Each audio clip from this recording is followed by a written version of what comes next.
आता पाहूयात पुणे जिल्ह्यातील टॉप 9 बातम्या। आळंदीत संत ज्ञानेश्वर महाराजांचा 728वा संजीवन समाधी सोहळा।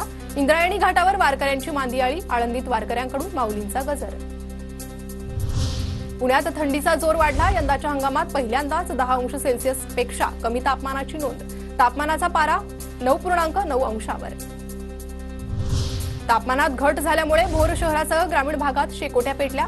थंडीपासून बचाव करण्यासाठी नागरिकांकडून शेकोट्यांचा वापर।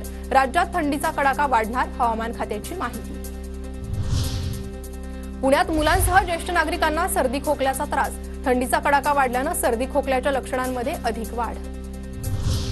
पुण्यातील सिंहगड रस्त्यावरील शिरलेल्या पाण्यावर उपाययोजना सुचवण्यासाठी 4 अधिकाऱ्यांची समिती नेमली। जुलै महिन्यात पडलेल्या मुसळधार पावसामुळे सोसायट्यांमध्ये शिरलं होतं पाणी।